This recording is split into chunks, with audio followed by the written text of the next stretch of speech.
नमस्कार, देवभूमि देख रहे हैं आप। मैं हूं आपके साथ कृतिका। सबसे पहले न्यूज और इंडिया के सभी दर्शकों को रिपब्लिक डे की बहुत सारी शुभकामनाएं और इसी के साथ चलिए बुलेटिन की शुरुआत करते हैं। बद्रीनाथ धाम के कपाट खुलने की तारीख घोषित की जा चुकी है। 27 अप्रैल को बद्रीनाथ धाम के कपाट खुलेंगे। सुबह 7:10 पर कपाट खुलेंगे। नरेंद्र नगर स्थित राज दरबार में राज पुरोहितों ने यह ऐलान किया है। बसंत पंचमी के मौके पर बद्रीनाथ धाम के कपाट खुलने की तारीख घोषित कर दी गई है और इस साल बद्रीनाथ धाम के कपाट 27 अप्रैल को खुलेंगे। बद्रीनाथ धाम के कपाट 27 अप्रैल की सुबह 7:10 पर खोले जाएंगे। कपाट खुलने की तिथि का ऐलान नरेंद्र नगर स्थित राज दरबार में राज पुरोहितों ने किया। वसंत पंचमी के पावन पर्व पर नरेंद्र नगर स्थित राज दरबार में राज पुरोहितों ने महाराजा मनुजेंद्र शाह की जन्म कुंडली देखकर धाम के कपाट खोलने की तिथि घोषित की गई। इस अवसर पर टिहरी सांसद राज्य लक्ष्मी शाह भी उपस्थित रहीं। वहीं शुक्रवार को नरेंद्र नगर राज दरबार में राज पुरोहितों ने टिहरी नरेश महाराजा मनुजेंद्र शाह की जन्म कुंडली के आधार पर बद्रीनाथ धाम के कपाट खोलने की तिथि निकाली है। भगवान के महाभिषेक के लिए तिलों का तेल 12 अप्रैल को पिरोया जाएगा। वसंत पंचमी के मौके पर नरेंद्र नगर राजमहल में आचार्य कृष्ण प्रसाद उनियाल ने वैदिक मंत्रोच्चारण और विधि विधान के साथ गणेश पूजन, पंचांग पूजन और चौकी पूजन के बाद महाराजा मनुजेंद्र शाह का वर्षफल और ग्रह नक्षत्रों की दशा देखकर भगवान बद्रीनाथ के कपाट खोलने की तिथि तय की। इस अवसर पर बद्रीनाथ धाम के रावल ईश्वर प्रसाद नंबूदरी भी उपस्थित रहे। अधिक जानकारी के साथ विशेष संवाददाता सुदीप जैन जुड़ गए हमारे साथ फोन लाइन पर। सुदीप, क्या कुछ अपडेट्स है? देखिए, बद्रीनाथ धाम के कपाट अब किस दिन खुलेंगे इस साल, वो तारीख का ऐलान आज कर दिया गया है। बिल्कुल, देखिए, देश और दुनिया के श्रद्धालुओं के लिए आज की ये बड़ी और प्रमुख खबर है। बाबा बद्री विशाल के जो कपाट हैं वो 27 अप्रैल को सुबह 7:10 पर खुलेंगे। गाड़ू गढ़ा तेल कलश यात्रा का दिन 12 अप्रैल निश्चित हुआ है। आज बसंत पंचमी के अवसर पर एक ये परंपरा है, एक ये रीत है पुरानी। बसंत पंचमी के शुभ अवसर पर एक धार्मिक समारोह आयोजित किया गया था। इसमें पंचांग की गणना हुई। इसके पश्चात विधि विधान से कपाट खोलने की तिथि तय हुई है और गाड़ू गढ़ा तेल यानी ये गाड़ू गढ़ा की प्रक्रिया है जिसका तेल बाबा बद्रीनाथ के यहाँ चढ़ाया भी जाता है।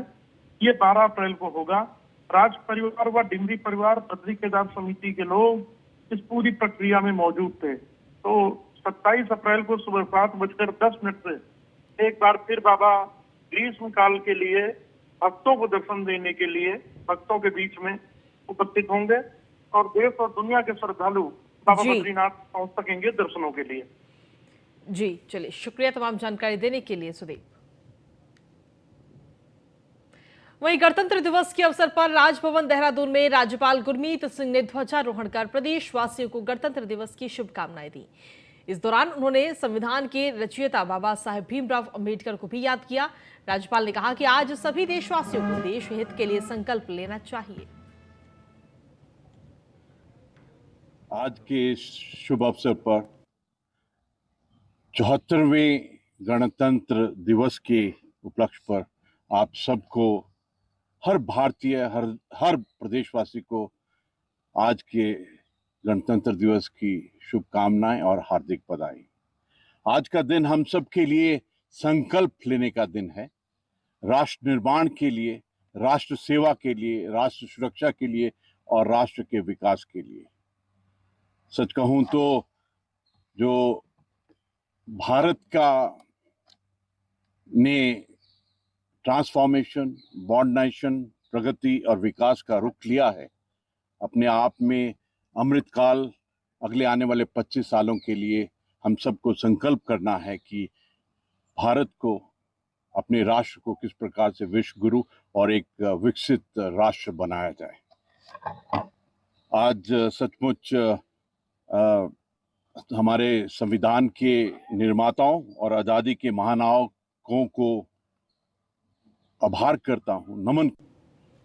74वें गणतंत्र दिवस के मौके पर मुख्यमंत्री पुष्कर सिंह धामी ने मुख्यमंत्री आवास में राष्ट्रीय ध्वज फहराया और इस अवसर पर उन्होंने सभी को संविधान की शपथ दिलाई।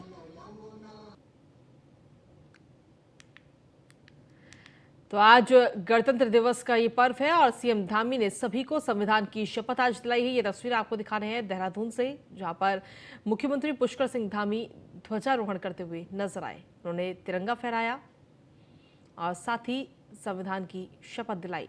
तो मुख्यमंत्री आवास पर ये तिरंगा आज फैलाया गया गणतंत्र दिवस के इस पावन पर्व पर।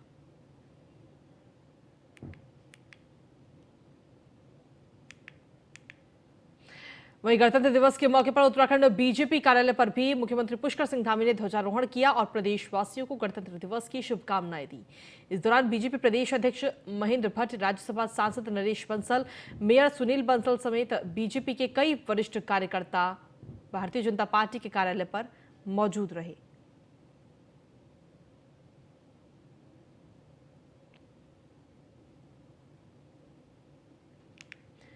तो भारतीय जनता पार्टी के प्रदेश अध्यक्ष समेत कई पदाधिकारी आज वहां पर मौजूद रहे। बीजेपी के जो कार्यालय है वहां पर आज गणतंत्र दिवस का ये पर्व मनाया गया, ध्वजारोहण किया गया।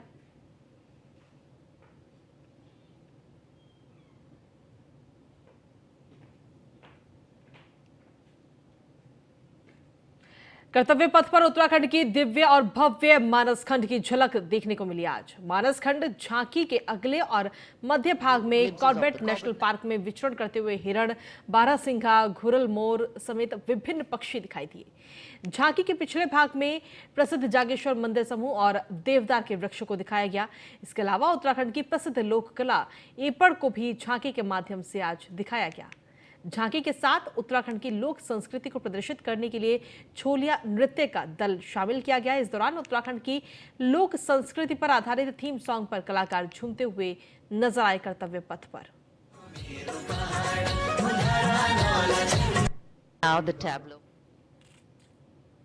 Uttarakhand, the land where divinity resides. Glimpses of the Corbett National Park, the Ipan art of Uttarakhand displayed on the outer part of the tableau, and the famous Cholia dance of Uttarakhand.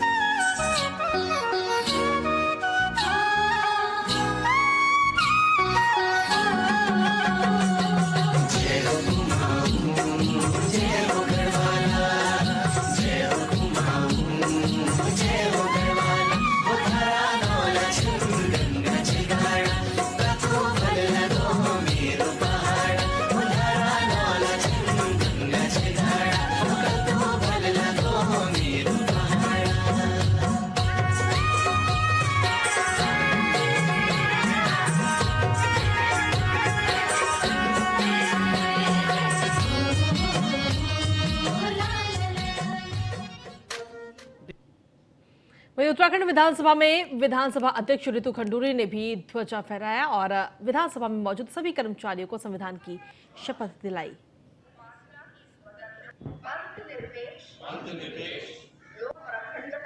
सारे भारत को और उत्तराखंड के सभी वासियों को मैं बहुत बहुत शुभकामनाएं और बधाई देना चाहती हूं। आप सब जानते हैं कि पिछले 75 सालों में देश धीरे धीरे आगे बढ़ा है और पिछले 7-8 साल गति में तेज़ी आई है और हर वर्ग तक पहुंचने का प्रयास हुआ है, चाहे युवा हो, महिला हो, गरीब हो, किसान हो। योजनाएं आई हैं और योजनाएं ज़मीन तक घर घर तक पहुंची हैं और इसलिए जो भारत की दिशा है, उत्तराखंड की जो दिशा और दशा है, वो सही तरफ निकल पड़ी है। सारे 74वें गणतंत्र दिवस के मौके पर उत्तराखंड कांग्रेस ने प्रदेशवासियों को बधाइयां दी। कांग्रेस प्रदेश अध्यक्ष करण महारा ने पार्टी मुख्यालय पर तिरंगा फहराया। इस दौरान करण महारा ने हाथ से हाथ जोड़ो अभियान की जानकारी दी। कार्यक्रम के दौरान कांग्रेस के पूर्व प्रदेश अध्यक्ष गणेश गोदियाल समेत कई वरिष्ठ नेता वहां पर मौजूद रहे।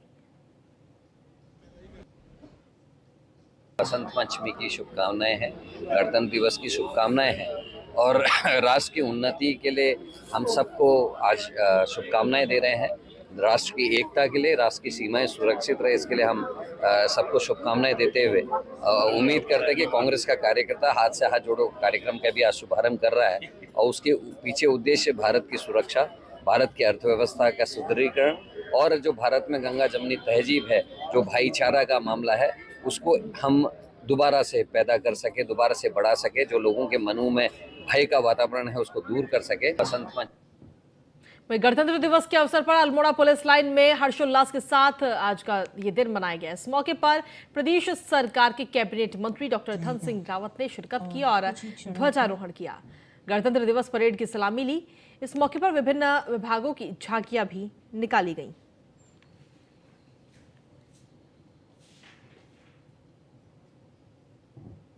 सैनिकों को भी आज सम्मान करना चाहता हूं, जिनने कि देश की रक्षा के लिए कुर्बानी की है। और मैं कह सकता हूं कि आज हम एक सशक्त भारत की ओर जा रहे हैं और उत्तराखंड में भी हमने तय किया है कि 2025 तक जब राज्य 25 साल का होगा तो हम एक नशा मुक्त राज्य बनाएंगे। एएनएम की भर्ती वर्षवार की गई है और पहली बार इतनी पारदर्शियाँ नियुक्तियाँ की गई हैं और बहुत जल्दी जो है सबकी नियुक्तियाँ की जाएंगी। और मैं कह सकता हूँ कि विधानसभा में भी चाहे हमारे सत्तारूढ़ के लोग हों चाहे विपक्ष के लोग हों, सब ने इसकी सराहना की है कि पहली बार 20 वर्षों में एएनएम की भर्तियां की जा रही हैं और सबकी वर्षवार नियुक्तियां की जा रही हैं। और जब वर्षवार नियुक्तियां की जाएंगी तो उसमें मुझे नहीं लगता है कि किसी को कहीं संदेह होना चाहिए। और इतना नहीं, मैंने पूरा रिजल्ट आयोग ने यह पब्लिक डोमेन में डाल रखा है। कोई सरोवर नगरी नैनीताल के डीएसए मैदान में 74वां गणतंत्र दिवस बड़ी धूमधाम के साथ आज मनाया गया। नैनीताल पहुंची प्रभारी मंत्री रेखा आर्य ने तिरंगा फहराया और परेड की सलामी ली। ये तस्वीरें आपको दिखा रहे हैं इस वक्त, नैनीताल की ये तस्वीरें।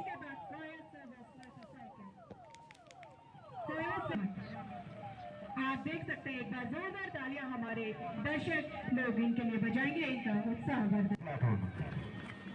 ऐसा ही हरजीत सिंह दाहिने देख के कमांड के साथ ये सलामी हमारे इस तिरंगे को, हमारे आन बान शान को माननीय में मंच के सामने से गुजरते हुए ये प्लाटून परेड में शामिल विभिन्न वाहन आप देख सकते 16 बैच तृतीय कमांड के रूप में ऐसा ही एपी और वही गणतंत्र दिवस के अवसर पर उत्तराखंड सचिवालय में भी मुख्य सचिव एस.एस. संधू ने ध्वजारोहण किया और इस दौरान मुख्य सचिव ने राष्ट्रीय पैरा में मास्टर तैराकी प्रतियोगिता में गोल्ड मेडल पाने वाले राजेश वर्मा को पुरस्कार देकर सम्मानित भी किया।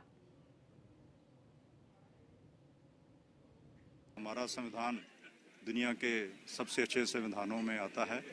ये अवसर होता है कि हम देख सकें कि संविधान में क्या क्या प्रावधान किए हैं जो देश को आगे ले जा रहे हैं। कहीं हम जाने अनजाने में उनकी उल्लंघना तो नहीं कर रहे और जो शासन में बैठे हमारे कोलीग्स हैं उनकी भी ये जिम्मेदारी होती है कि सोचें कि हम संविधान की पालना इन लेटर एंड स्पिरिट कर रहे हैं, जहाँ कहीं अनजाने में चूक हो रही है। और जिस दिशा में जिन्होंने संविधान को रचा है उनकी जो भावना थी उसको भी याद करने का एक मौका होता है कि केवल अक्षर ही नहीं, हमें स्पिरिट में भी उसका अनुपालन करना है ताकि हमारा देश आगे बढ़ सके। हमारा गणतंत्र दिवस के मौके पर पुलिस मुख्यालय में डीजीपी अशोक कुमार ने ध्वजारोहण किया और इस दौरान प्रदेश वासियों को गणतंत्र दिवस की शुभकामनाएं दी। मौके पर पुलिस के तमाम वरिष्ठ अधिकारी मौजूद रहे। डीजीपी अशोक कुमार ने पुलिस अधिकारियों को संविधान की शपथ दिलाई। वहीं पुलिस विभाग में विशिष्ट कार्य करने वाले पुलिस अधिकारियों को मेडल से डीजीपी अशोक कुमार ने की तरफ से नवाजा भी गया। गणतंत्र दिवस की शुभकामनाएं देते हुए अशोक कुमार ने कहा कि मित्रता, सेवा और सुरक्षा के स्लोगन पर कार्य किया जाएगा। साथ ही हर पीड़ित को न्याय मिल सके इसके लिए संभव प्रयास किए जाएंगे।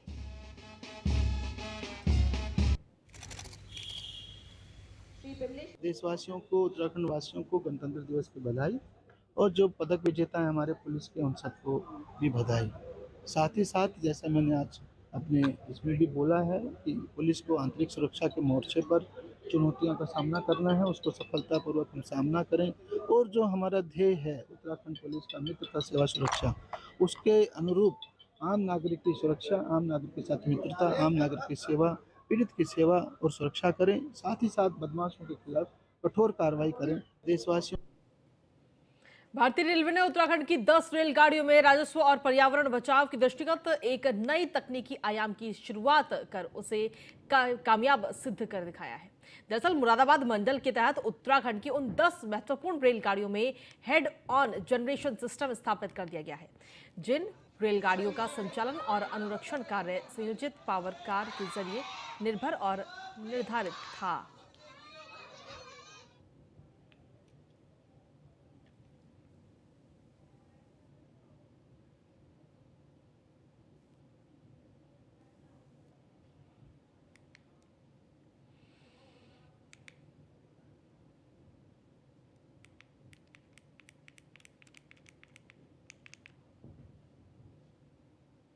वहीं लक्सर में गणतंत्र दिवस के मौके पर तहसील क्षेत्र स्थित मुंडाखेड़ा खुर्द के एक मदरसा प्रबंधन की तरफ से एक कार्यक्रम किया गया।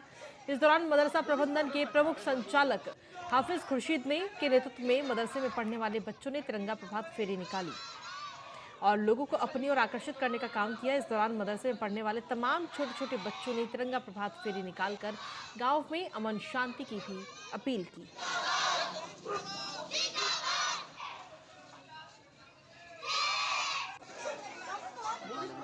मुंडाखेड़ा खुर्द में इमामत कराता हूँ, बच्चे भी पढ़ाता हूँ। आज बच्चों ने 26 जनवरी के मौके पर पूरे महल्ले में, पूरे गांव में, गली कूचों में तिरंगा रैली निकाली गई। तो जो तमाम लोगों ने खुशी के साथ में इसको पसंद भी किया है और बच्चों का साथ भी दिया है और बच्चों के साथ में हमदर्दी भी दिखलाई है।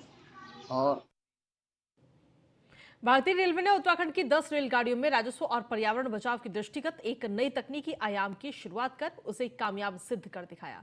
दरअसल मुरादाबाद मंडल के तहत उत्तराखंड की उन 10 महत्वपूर्ण रेलगाड़ियों में हेड ऑन जनरेशन सिस्टम स्थापित कर दिया गया है, जिन रेलगाड़ियों में का संचालन और अनुरक्षण कार्य संयोजित पावर कार के जरिए निर्भर और निर्धारित था, जिसमें भारी मात्रा में HSD यानी कि हाई स्पीड डीजल की खपत होती थी और प्रतिमाह 57,000 लीटर भारी मात्रा में ये खपत हो रही थी। हालांकि इन रेलगाड़ियों के अनुरक्षण में देहरादून रेलवे स्टेशन पर 750 वोल्ट का कॉपैक्ट सब स्टेशन का भी प्रावधान किया गया, जिसमें 5,500 लीटर डीजल की बचत देहरादून से संचालित रेलगाड़ियों में की जा रही थी।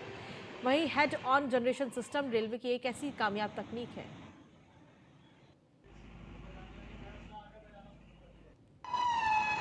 तो भारतीय रेलवे की तरफ से यह अनोखी पहल की गई है। इसकी शुरुआत की गई राजस्व और पर्यावरण के बचाव के लिए ये नई शुरुआत की गई, जिससे कि जो डीजल की खपत है उसमें थोड़ी कमी लाई जा सके।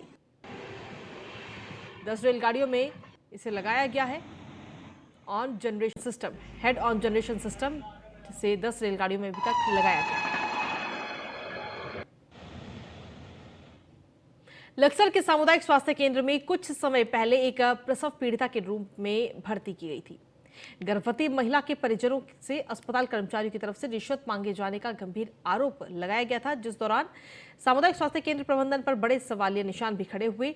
सरकारी अस्पताल की व्यवस्था पर दाग लगाने वाले इस चर्चित प्रकरण पर अस्पताल प्रबंधन की तरफ से जांच कमेटी बनाई जाएगी, जिसके लिए जांच कमेटी में ईमानदार और साफ छवि वाले कर्मचारियों को चयनित कर इस कमेटी में शामिल किया जाएगा। लक्सर के चिकित्सा अधीक्षक नलिंद अस्वाल ने बताया कि गर्भवती महिला के परिजनों से रिश्वत मांगने के मामले में अब एक जांच कमेटी का गठन किया जाएगा और जांच के दौरान दोषी पाए जाने वाले कर्मचारियों के विरुद्ध अनुशासनात्मक कार्रवाई भी अमल में लाई जाएगी। तो रिश्वत मांगने के जो गंभीर आरोप अस्पताल पर लगे थे, अब उस पूरे मामले में जांच कमेटी बनाई जाएगी। सामुदायिक स्वास्थ्य केंद्र पर ये गंभीर आरोप लगे थे कि वहां से गर्भवती महिला के परिजनों से रिश्वत मांगी गई है। हालांकि इसके लिए अब जांच कमेटी बनाई जाएगी और वो जांच कमेटी इस पूरे मामले में, इस पूरे प्रकरण पर जांच करेगी। जो भी ये मामला आया है कि डिलीवरी के बाद पैसे मांगे गए थे, उसके अंतर्गत हम कमेटी बैठा के उस पर कार्रवाई करी जाएगी और अगर दोषी पाया जाएगा तो विभाग के द्वारा जो भी कार्रवाई की जाएगी जो भी। और इसी के साथ फिलहाल मेरे साथ इस बुलेटिन में इतना ही। नमस्कार।